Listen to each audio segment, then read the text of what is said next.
그래서 그런 기도도 사실은 중요합니다. 저도 우주의 하느님한테 늘 기도하고 그래요. 둘이 있어요. 지금 이 그림은 참나 아닙니까?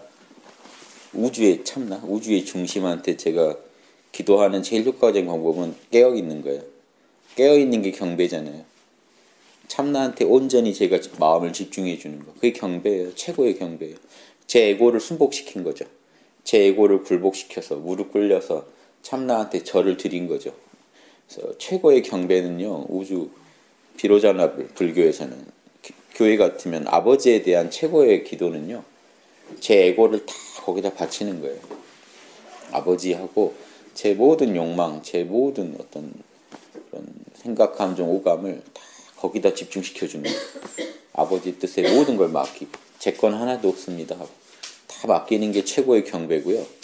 아까 나무아미타불이나 예수님처럼 한 인격으로서 위대한 성자에 대한 경배는 또 별도로 또 부처님에 대한 공양이 따로 있듯이, 그러니까 불성에 대한 공양이었다면 방금 좀 전에 한 거는 위대한 성자들, 인간으로서 불성을 최고로 구현했던 분들에 대한 경배는 마음속에 스승이 있으시면 저 같은 경우도 절 드리고 그래요. 향 한 대 피우고 절 드리고 여기 꼭 저 관세음 보살이 중요한 게 아니고요. 아무튼 저는 다 갔다고 보니까 우주의 그 하느님, 인간 중에 제일 영성이 높으신 그분 덕에 제가 이런 공부도 다 하게 된 거고, 그분이 다 이렇게 성인들을 또 다 인도해 주시고 했을 거라고 보기 때문에요. 그러니까 사람은 두 도움이 다 필요해요. 참나의 직접적인 도움과요. 참나를 얻은 인격의 도움이 필요해요. 그래서 스승이 꼭 필요한 거예요. 스승 없이 못 간다는 게. 저희 선생님도 스승, 도반, 개인 정성, 스스로의 정성, 요 세 개만 있으면 공부 성공하는데 이 중에 하나만 없어도 어마어마하게 힘들어진다. 일은 몇 배로 힘들어진다. 이제 이런 얘기를 하시는 게, 스승이 없으면 그러니까 말을 해주는 참나를 만나기가 어렵거든요. 진짜 참나는 말을 안 해주니까 알 수가 없잖아요. 직접 친절하게 인간의 언어로 말을 옆에서 해줄 수 있는 그 참나, 그 스승을 만난다는 게 어렵죠. 그래서 이 우주의 스승이죠. 제일 인간 중에 제일 영성이 높은 분. 하느님이라고 해요. 우리나라에서. 우리나라 삼위신고 3장을 보면 3장이 그분이에요. 1장, 2장은요. 우주가 창조되는 얘기입니다. 근데 3장에 딱 가면요. 그분이 천궁에 사시는데 크게 길상하고 크게 광명한 곳인데 신령들과 철인들이 그분을 모시고 있다.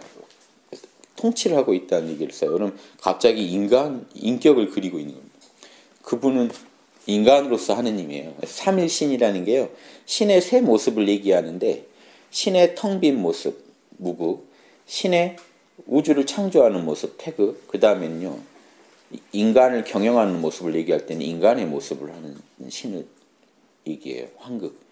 근데 이 환극 중에 우주를 운영하는 힘이 다 환극이지만 보이지 않는 우주의 주제자도 경영자도 하느님이니까 무형의 하느님이 우주를 경영하지만 그 중에 세 번째 딱 천궁을 얘기하는 건요.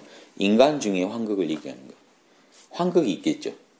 우리가 사는 온 우주의 인간 중에 제일 머리가 밝고 영성이 높은 분이 우주의 리더겠죠. 그분을 역시 우리나라에서도 하느님이라고 불러요. 그분도 하느님.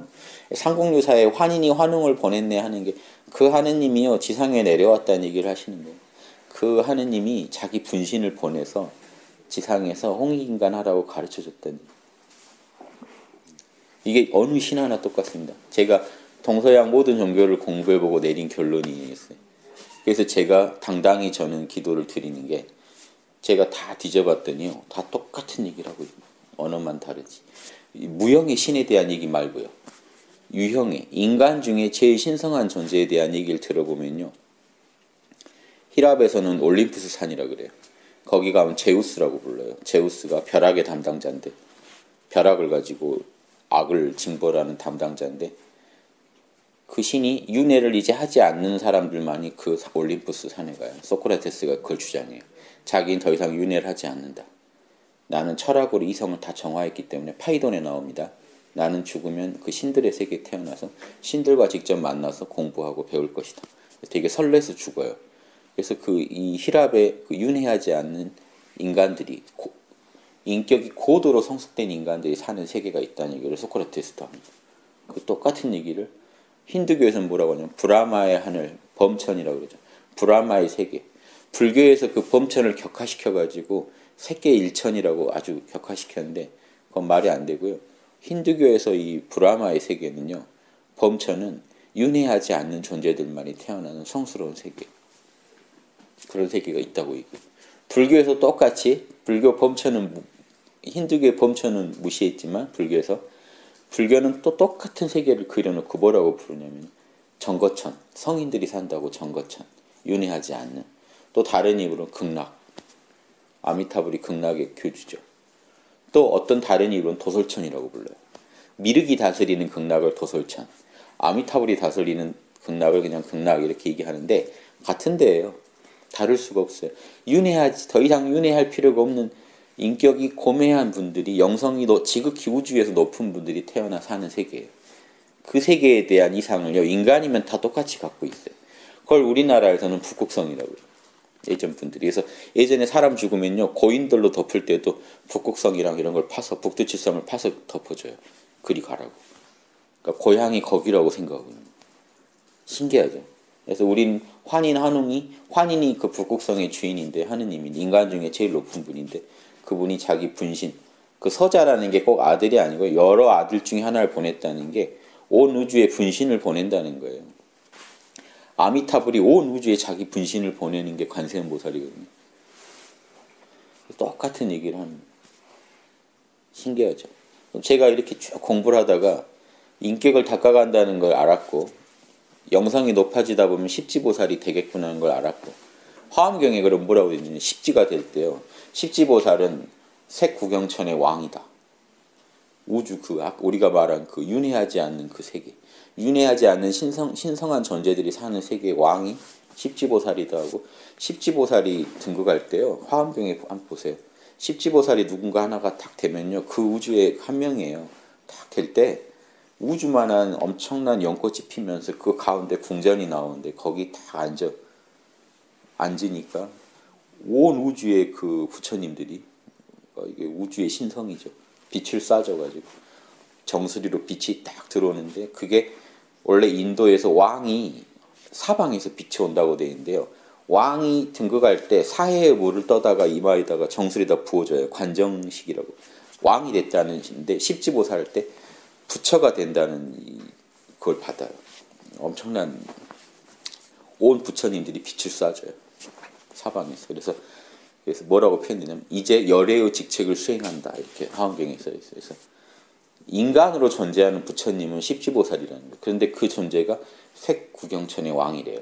화엄경에 또 다른 경들이랑 달리 또 이상한 얘기를 하는 거예요. 근데 메시지들이 다 통해요. 인간이 더 이상 윤회하지 않아도 될 정도로 성숙한 영성이 높은 존재들이 사는 세계의 그 통치자가 인간 중에 제일 부처에 가까운 존재고 하느님이다 하는 걸, 화엄경이니 뭐니 다 제가 이런 걸 공부해 본 뒤에 아무튼 어떤 분이 계시다는 건 확실해요. 지구의 모든 종교가 다 똑같은 얘기라고 했기 때문에 그분이 계시다. 그래서 나도 공부를 해보면 알지만 지구에 더 안 오고 하는 그런 건 알거든요. 그럼 거기에 제일 통치자 계시다는 것, 이걸 안 받아들일 수가 없더라고요. 그분 덕에 우리가 지구도 다 그분 소속, 우주가 그분 소속이라, 우리가 아는 우주는 그분 소속이라 그렇게 하는 거예요. 어떤 특정 종교에서요, 우리 교주님이 막 이렇게 주장하지만 그런 게 아니라 아무튼, 예. 그래서 저는 지금 제 마음속으로 늘 그분을 염하고 잘 도와주십사 하고 항상 저대로 나무 아미타불을 계속 하는 거죠. 똑같이. 이해되시죠? 그래서 이 두 가지를 잘 이해하시면요, 본인 이게 다른 특정 종교에 가입하실 필요도 없이요, 여러분이 충분히 이건 인간으로서 감사해야 될 분한테 감사하는 거기 때문에. 그래서 저는 용어도 뭐 불교인이면 나무 아미타불도 좋고 기독교인 예수님도 좋은데, 그냥 우리식은요, 예전 어른들은, 우리나라 어른들은 그냥 하느님 그랬어요. 하느님 하고 부르셨대요. 예수님은 아버지 뭐 이러시고 다 했지만, 그래서 예수님이 아버지는 참나자리라고 봤을 때 기독교식으로 하면 예수님이 거기 주인이죠. 사실 천국의 주인이죠. 제자들한테 내가 거기 천국 가서 다 마련해 놓으마, 너희들 부르마. 이게 아미타불이 원 세운 거랑 거의 똑같아요. 아미타불이 내가 이름만 부르면 나 다 극락 데려갈래. 그런 표현이에요. 의지. 그래서 그런 이 우주에는 신성한 존재들이 있고, 그걸요 뉴에이지니 뭐니 거기 믿지 마세요. 거기서 들은 얘기는요, 제가 지금 설명드린 그거에 너무 미흡해요. 저는 4대 성인들이 한 얘기를 바탕으로 해서 말씀드린 겁니다. 이런 이 수준이 의심되는 분들이 받은 그런 채널링을 가지고 얘기한 게 아니고, 왜냐하면 같은 채널링도요, 수준이 높은 사람이 받아야 잡음 없이 그대로 왜곡 없이 얘기를 해주지, 안 그러면 다 왜곡이 돼요. 왜냐하면 이 사람이 못 받아들일 얘기를 저쪽에서 하면 못 받아들여요. 그러니까 가장 영성이 높은 분들이 받은 그 정보라는 게 똑같은 얘기를 하고 있다는 걸 말씀드립니다. 그래서 무슨 플레이아데스니 어느 별 신경 쓰지 마시고요. 별이 아니라 그 영계를 말하는 거예요. 지금 제가 설명드린 게 북극성이라는 게 그 별을 말하는 게, 북극성도 왔다 갔다 하는데 그 영계, 우주의 센터가 되는 영계가 있다는 거예요. 영성의 제일 극치의 존재들이 사는 세계. 거기 그 리더가 우리 우주의 경영자고, 그걸 저는 제가 공부한 걸 바탕으로 확신이 들어서 저는 꼭 경배를 드려요. 왜냐하면 제가 지금 하는 일도 참나가 주는 영감도 있겠지만, 이 인간들 중에 성인들이 크게 또 카르마를 지어서 수를 놓아온 거 아닌가요? 예수님이 수를 놓고 부처님이 수를, 그 결과 우리가 이렇게 살아가기 때문에 그런 모든 성자들에 대한 경배를 모아서 아무튼 같이 겸해서 드리는 거죠. 성자들에 대한 경배, 인간 중에 신성을 구해냈던 분들에 대한 경배, 그분들이 있어서 우리가 있다 하는 그 극치의 어떤 하느님 같은 분이 계실 것이다 하는, 그런 것도 같이 알아두시면 좋겠습니다.